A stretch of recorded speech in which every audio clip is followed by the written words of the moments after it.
Saya acak kali dah nguak dalam semayang. Dok mu seorang orang lain pun nguak juga. Perlukah saya tahan daripada mulut terbuka atau tutup saja mulut masa menguak? Dia kata bila kita nguak dalam semayang tutup ke tak? Jawabnya tak nanti dalam semayang, di luar semayang pun sunat kita tutup, makruh kita biarkan terbuka. Nampak? Nabi sebut kalau silap lah satu hadis, iza tasa'aba ahadukum falyadha yadahu ala fihi aw kama qala. Apabila kamu menguak, hendaklah kamu letakkan tangan kamu ke atas mulut. Mana tutup lah, tutup mulut. Apa? Nabi suruh tutup mulut.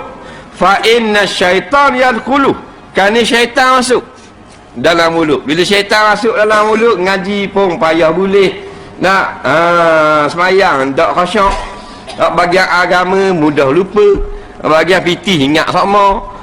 Tu syaitan masuk dalam perut. Sebab apa Nabi tak kaitkan dengan mulut terbuka? Sebab biasa orang nguak mulut terbuka. Nampak? Jarang nguak ini. Apa gitu? Nguak benda gitu. Dah je tengok je Kura nguak. Faham tak?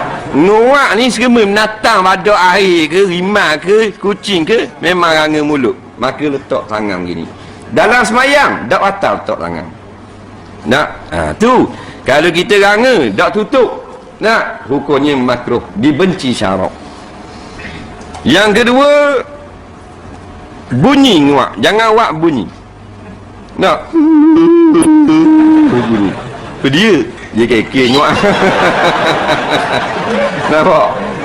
Jadi hukumnya makruh. Wallahu